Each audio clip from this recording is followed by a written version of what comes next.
Toni turned a theme park into a decade-long love story, and the only problem is that one of the two people involved was clocked in. She posts as Baby Toni 99, and for years her entire online personality ran on a single idea.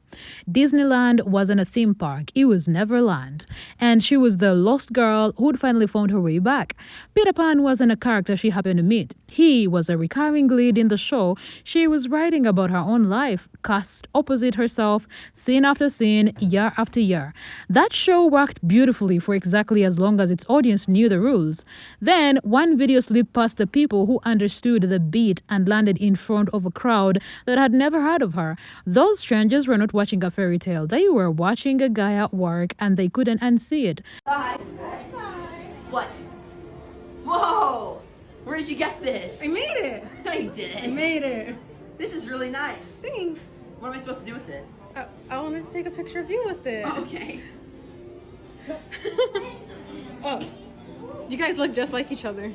If you were... That gap between the story she was telling and the story they were suddenly seeing is the whole controversy. Everything else is just people picking which side of it to yell about. None of this kicked off with the viral clip. Toni had been constructing the Neverland brand for years before a single stranger showed up to grade it. And that head start is the reason the Backlash had so much to dig through.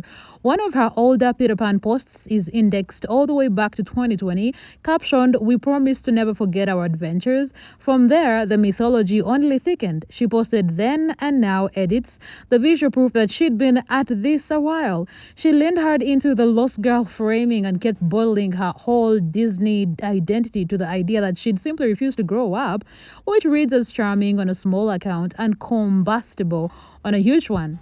By July 2026, she was stitching all of it into compilations that sold Peter Pan as a fixture who trailed her through years of park visits. Then on August 7th, she dropped the big one, a montage spanning 2016 to 2026. She meant it as proof of how long the magic had lasted. It ended up proving something she probably wasn't going for. A long public archive does something specific to you the day the internet finally swivels its head in your direction. It hands the crowd 10 years of context at once, time-stamped and pro-sorted, ready to be reread against you. Most people get judged on one bad afternoon. Toni got judged on a decade of afternoons she thought were good ones. Watch that montage closely and the tidiest version of the accusation falls apart on contact. The viral story says Toni chased one specific man for 10 years. Her own footage disagrees out loud in her own edit. The costume stays constant, the face underneath it keeps changing.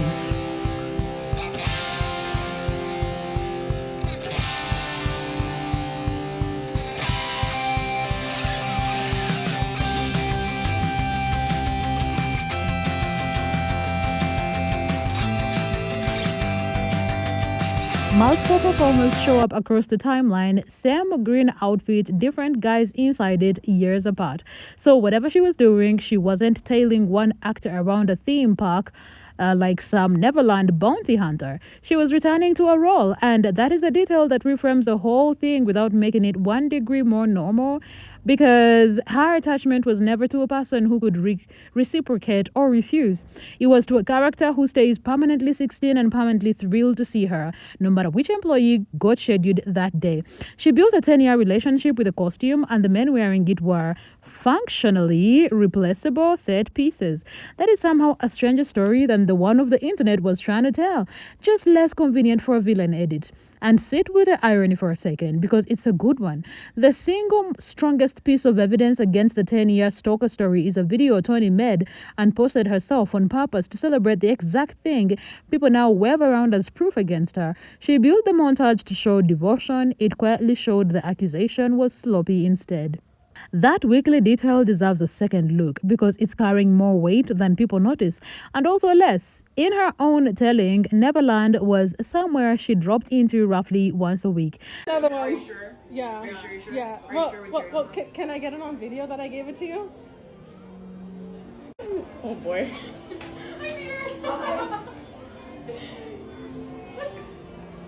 Whoa, it's just like you. It looks like you. Oh yeah. This is great. What am I supposed to do with it? That reveals how she framed this frequency herself, which counts for something since it means these Peter Pan run-ins were not random accidents sprinkled thin across a decade. Here's how the crowd got greedy though. Her saying she visited weekly isn't the same as anyone independently logging one Peter Pan encounter every single week for 10 years. Nobody's assembled that ledger. Nobody's verified 500 and something confirmed run-ins. Once the story detonated, the numbers started performing emotional labor they'd never earned. A decade. Every week, millions upon millions of views. On record is narrower and still plenty strange. She publicly branded Neverland a weekly ritual, and Peter Pan surfaces across years of that identity. Boil it down and the whole receipt fits in one line. This is how a number becomes a weapon, by the way. Nobody has to lie. You take 2 real details, 10 years, and a weekly habit and let the product feel like proof. 500 plus encounters sounds damning right up until you ask who counted them. The answer is nobody. The math did. The video that broke containment came with a prop, and the prop ends its screen time. Back in late May 2026, Toni posted about a little mission. She was going to hand Peter Pan a homemade green dinosaur. Yeah. Did you make anything for me? I didn't know you were going to feature it. I want, how about a dinosaur? Make Next it Tuesday? Yeah. A green dinosaur? Like a dino chicken nugget? Yeah. I can do that. I can do it. You will do it? Next Tuesday. High five. Oh, yeah. Pinky promise. Next Tuesday. You promised. Promise. Okay, good. Green chicken nugget dinosaur. Yes. I'll make it for you. Bye. So I've been carrying around this dinosaur. This is now week 9. And we're going to see if we can finally find Peter Pan and give him his dinosaur today. I think today's the day. Today's the day. Whoa, look at this. Oh boy, what's his name? How about Petersaurus Rex? Yeah. Oh, he has a hat just like mine with a feather. I'm gonna show this to Tinkerbell. You know, Tinkerbell could ride him like this. She'll put pixie dust on it and fly around. Yeah. This is cool. Thanks a lot. Okay, you keep him safe for me. Go over there and wait for me. Yeah, I guess so. Don't forget about me. Okay, promise. Yeah. I still have it, but I mean, it's in your hand, girl. I don't know how much you did it, but cool. I'm gonna bring this to Neverland right now. Yeah, Petersaurus Rex. He's gonna be a great flyer like me one day. he's not a friendly. I like it. He's nice with it. Can we take a By July 31st, that dinosaur was packed at the center of the clip that made the rest of her page read differently in hindsight. And this wasn't some 3-second gotcha edit, which is worth sitting with because that format is usually how a harmless moment gets weaponized. The thing ran close to 5 full minutes. Viewers weren't reacting to one unlucky freeze frame. They watched the entire encounter breathe start to finish with nowhere for either person to hide. I really do actually. Does she have the lead? No, she really does. You weren't even there. I saw the video. I'm her number one fan. Crashed. Told her the day it happened. Huh? I literally told her like the same day it happened. Oh, okay. I have it. Let's find you something different then. I just want to give you the same gift to me at once. What else do you like besides leaves? Ducks. Want some tea? That's a duck? That's not a duck. What is it? What do you think it is? It's a chick. So you lied to me. It's a duck. I made you a duck. I'm sorry. It's too small. Ducks have necks. This is a chick. See, yeah, they're all But tiny. it quacks. Look. Now it's a, That was pretty good. whatever that was. A crow. This one crows. See, it's a She walks up, she hands over the gift, he takes it, holds character completely, and the two of them keep talking well past the handoff. They drift through the park together. There is chatter about coming back inside the world she'd spent years building. It's slotted right in, another beat in an ongoing ritual. That was pretty good. whatever that was. A crow. This one crows. See, it's a crow. Yeah. You're showing my sounds. This is a crow. Why is it my hat on it? I can breathe in your hair. Uh-oh. Uh-oh. I'm watching you. I'm watching you. I'll bring you one. Look, you make hats. Does she need one with the I'm a velvet? hatter. You're a hatter. We're in competition. You win. I think you made him jealous. I've never seen him jealous before. Oh, would you? I love it. I've always wanted. No, one I'll of give you these. something else. Okay. Do I still keep this? Yeah, you can keep that.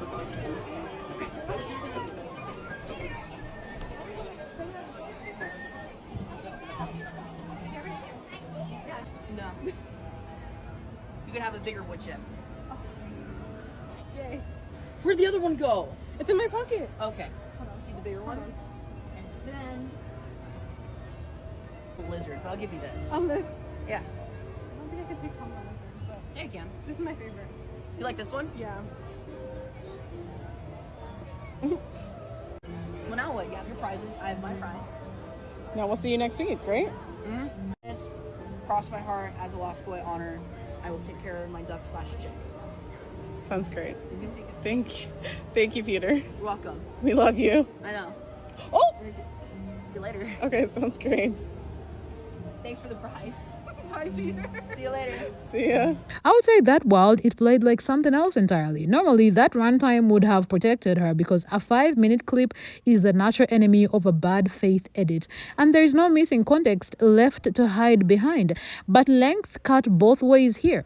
The same footage that proved nobody trimmed the tape to frame her also gave a fresh audience 5 uninterrupted minutes to decide the whole thing felt off. Context is a double-edged gift, and outside was about to get gigantic. Then, the clip pulled numbers almost no Disney content ever touches. By August, USA Today was profiling her as the viral Peter Pan girl, citing a video stacked up around 29 million views and printing her full legal name, Christina Toni Kelusik. That's a different weather system altogether. 29 million people isn't a cozy comment section that already speaks her dialect. It's a tidal web of strangers with zero backstory, zero investment in the fantasy, and zero reason to read Peter Pan's friendliness the way she always had. The cruel mechanic underneath it all is simple. The footage never moved an inch, the audience did. Content she'd made for one crowd got reread by a totally different one. A sentimental decade montage hardened into a timeline. A cute weekly ritual cuddled into a frequency chart. A handmade gift got filed as evidence in a boundaries dispute. She did not have to delete a single post to lose control of what her posts meant. That's the part almost nobody plans for. You build content for the people who get you, and then virality drags in a jury that never signed up for the show. They don't owe your archive the reading you intended. They arrive cold, judge fast, and move on. And there's no version of this where you get to walk into 29 million living rooms and re-explain the joke one viewer at a time. Now, a fat chunk of the backlash hangs on one wobbly claim, that the guy looked uncomfortable. This is precisely where the story goes stupid if you let it. A face isn't testimony. You can freeze Peter Pan mid-frame, zoom until the pixels beg for mercy, circle one eyebrow, drop ominous strings underneath it, and you still haven't learned one real thing about what that man felt. Some viewers read discomfort into it. Fine, that's their read, and reads are not facts. It can't get promoted into a verdict about a performer who's never once said it out loud. What former Disney cast members added was more useful because it wasn't about vibes, it was about the gig. So I have to be so honest, when I first saw this video of the girl with Peter Pan at Disneyland, I didn't see anything wrong with it. And based on the comments I was seeing, it felt like it was really vilifying and like just very against Disney adults and like trying to make something crazy that I didn't really see anything crazy going on, you know? Like I don't think it's that weird for someone who loves a character to bring them a gift and want to talk to them. As a character performer, not every conversation I have with someone is my favorite in the world. I'm not having the best time with every conversation, but it's your job to make that person feel special and talk to them. I went down a little bit of a rabbit hole because I was about to make a whole video basically just about that, but then it turns out she's done this multiple times, seeks the character out, and then follows him around the parks all day or for hours or for a long time. That I obviously do not think is cool. I think that in general, we should try to limit our character interactions so that other people and children especially can enjoy those character performers. I also think it kind of makes your interaction less special if you're having it so constantly. Like, it's such a special thing to meet a character that you look up to or admire or is your dream favorite character and have a special moment with them. If you're recreating it constantly and like taking pictures with them constantly, like, does it decrease the value of it a little bit at all? I don't know. Because they're not your friend, they're not your real life friend. It's a person acting. So with both things that I've just said being true, I think there is a line. I think there is a uncomfortable line that we should not cross as people meeting characters. And I'm saying this because character performers do have to live with being uncomfortable. You're not going to be perfectly comfortable all the time. And I think this is an argument that I'm seeing all over the place. Oh my gosh, like, we need to fight harder. We need to like not let these people do weird things. The character's comfort is most important all the time. It's not. I actually think the guest's interaction is the most important thing all the time. However, there's a line with people being creepy. I saw a post where someone said a grown man handed a Rapunzel cast member a bag of liquid exertion. And that is obviously across the line. I think following a cast member around when they have ended the interaction is also crossing the line, but I don't think approaching a cast member as an adult and giving them a gift is crossing the line, or trying to talk to them. Or maybe you've seen them once before and you want to talk to them again. As long as you're limiting that interaction, I don't think it's crossing a line. That's just my 2 cents. What do you guys think? Character work runs on rules. You stay warm, you guard the guest experience, you hold the illusion no matter how you feel that afternoon. The entire objective is selling it so well that a guest forgets there is a paid adult sweating inside the suit. That skill cuts both directions though. It can't confirm a given Peter Pan adored Toni, and it can't confirm he dreaded her. What it does confirm is why on the clock warmth can't be read like an off-duty friend deciding to stick around a little longer. The pull toward the face is obvious, mind you. It's right there, frozen and zoomable, and reading it lets you skip the boring work of admitting you don't know. But an eyebrow isn't a deposition. Nobody in that suit got put under oath, and until one of them talks, everything past the pixels is you writing dialogue for a stranger and calling it a confession. Wanting a face to talk doesn't make it a witness, and no amount of Zoom turns a guest into a fact. Which brings us to the line Toni handed the internet for free, the one that did more damage to her defense than any critic pulled off. Pushing back against the criticism, she went with this: if he did not want to be around me, he would literally run away. Hello everyone, I'm Joshua, and I used to be a character performer for Walt Disney World in Orlando, Florida. It recently came to my attention that there is this girl that's going viral, I think her name is Toni or something like that, who is obsessed with Peter Pan at Disney World. And I used to be best friends with Peter Pan. If you don't know what I'm saying, I'm going to include pictures of my best friend. Since the controversy started going viral on TikTok, I just wanted to hop on here and talk about a few thoughts that I had. First thing is unrelated from the viral craze that's going on with Toni and her obsession with Peter Pan, but is more to do so with my opinions on the phrase best friend. When you are a character performer with Walt Disney World, they ask you to claim that you are best friends with a certain character as not to spoil the magic for the children. I have a few thoughts on that. My biggest thought is that I think it's a little bit dumb because most children that go to the parks obviously think that they're meeting a real life character, and that's magical and that's wonderful and that's great. However, the internet is supposed to be meant for people that are 13 years of age and older. If your parent is letting you on the internet before the age of 13, then that's going to be on the parents, not the performer. And I think that we can all collectively agree that if you are 13 years of age or older, you likely don't believe in Disney characters anymore, or at least that they're real, the same way that you wouldn't believe that Santa Claus is real at the age of 13. I always thought that this was a little bit disrespectful towards the performers, as it's nice to say that you are the role in which you've been cast in, just like you would if you were on Broadway or in a regional theater production. It's nice to have credit for the work that you do. Now, the matter at hand. Back to the obsession with Peter Pan. I myself, whilst working at Disney World, had a stalker. She came to my line every single shift that I was Peter Pan, and likely to the other 2 or 3 people that were cast in the role of Peter Pan at the time, and she would continue to circle the queue line over and over and over again to see Peter Pan. Now, this person was not a child. This person was easily in her late 20s, early 30s, and would come to my line time and time again, asking disturbing questions, asking a little bit SH type questions that the character attendant that was helping me on these sets was quite unsure of how to handle. Run away to where exactly? The man's on shift. There are other guests 3 feet away.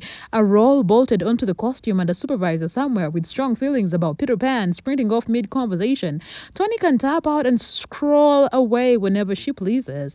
He can't abruptly drop the accent, become Kevin from Anaheim and announce he's done for the afternoon. Maybe that particular performer liked seeing her. Sure, possible. Maybe a different one found the routine draining. Also possible. Barring one of them saying so on the record, manufacturing their feelings on their behalf stays off the table. The flaw in her logic isn't that it proves he loosed her. It's that she read a man staying put as proof he was completely free to bolt, and those are widely separate things. A skilled performer's whole job is making the moment feel personal, remembering the beat, accepting the dinosaur, acting like nothing in all of Neverland matters more than her visit. So when Toni pointed at a flawless performance and called it evidence the performance did not count, the argument quietly swallowed itself. Strip it all the way down, and her defense argues against itself. The warmer he stayed, the more locked in he looked. The less any of it tells you about the man, because that warmth was the job. She reached for the strongest evidence she had and grabbed the one thing that, by design, reveals nothing. It's like proving a magician really sewed a woman in half by pointing at how convincing the trick looked. A story this viral couldn't just sit there being weird, of course. It had to get decorated. Somewhere in the pylon, the claims muted into something else. She'd stalked one specific actor for 10 straight years. Performers had filed complaints. Disney had banned her. An actor got fired over her. Then the deluxe upgrades arrived. $2 million spent. A tracking device stuck into a gift. Her trailing performers home. Even an assault. Not one piece of that is propped up by the evidence sitting on the table. The videos establish a single thing, that she interacted with Peter Pan in public over and over. They reveal nothing about what happened off camera, nothing about anybody's private feelings, and they sure don't turn a scary caption into a court exhibit. Across the reporting that's been reviewed, no performer featured in her video has publicly accused her of stalking or harassment. And as of August 17th, Disneyland hadn't confirmed a ban or any disciplinary action whatsoever. That matters because Disney banned her, got passed hand to hand like a closed case. It isn't. If the company moves later, that is a fresh headline, and we can cover it then. Right now, it's a rumor wearing a fact's clothes, and the invented stuff does real damage to the people making the sharpest case against her, oddly enough. The second your thread includes a $2 million figure and nobody sourced and a tracker nobody found, you've handed her defenders a free exit. They knock down the fake part and stroll off like the whole critic collapsed with it. A sloppy accusation is the best present you can hand the person you're accusing. There is also the moment everyone swore Peter Pan himself had finally spoken. Former performer Joshua, who posts as back in the closet, talked about handling a repeat guest during his stretch on the role, useful context, and real, an actual ex-cast member describing what a persistent guest feels like from inside the costume. The trouble is that big swaths of the internet treated it as Peter Pan coming forward about Toni. He wasn't. Joshua was describing a completely separate guest at Walt Disney World in Florida, while Toni's entire documented saga unfolds at Disneyland in California. That's a different guest on the opposite coast in a story that never involved her at all, which did not stop the clip from getting welded onto her name anyway. His account can teach us plenty about how exposed these workers are and how brutal it is to manage someone while never once breaking character. What it can't do is retroactively transform into testimony about a woman he wasn't discussing. That mix-up wasn't an accident. It was pattern matching. Slap the words Peter Pan and repeat guest onto any story, and the primed brain files it under the woman it already decided to hate. And credit where it's owed, the pile-on did draw real pushback. Some Disney creators and people claiming first-hand knowledge of Toni argued that strangers were stacking enormous conclusion on top of a few short clips. One former cast member said he'd personally seen her interactions play out and though people were injecting way too much certainty into a stranger's body language. One former cast member said he'd personally seen her interactions play out and thought people were injecting way too much certainty into a stranger's body language. Others put it flatly that the whole thing had slid out of criticism and onto bullying and misinformation.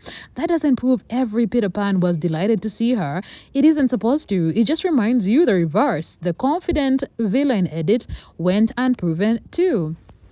So here's where it lands. Toni doesn't have to be a criminal for any of this to have gone sideways. Her image did not buckle because somebody dug up a rap sheet. It buckled because the audience stopped agreeing to read the footage the way she narrated it. For a long run, she got to be the lost girl coming home, and the warm figure in every clip was Peter Pan himself. Then a wall of outsiders stared at the exact same frames and quietly swapped the subject. The main character stopped being the fairy tale. It became the person being paid to sell the fairy tale. Maybe some counted the seconds until she left. We don't get to answer that on their behalf, and professional charm was never going to answer it for us either. That's the gap her defense keeps stumbling into. None of this requires her to be a monster, and that's what most of the hot texts keep missing. She isn't a cautionary tale about crime. She's a cautionary tale about forgetting that the person beaming back at you may be beaming because it's a weekday and they are on the schedule. Peter Pan can fly off to wherever he likes. The tired adult in the costume still had a shift to finish.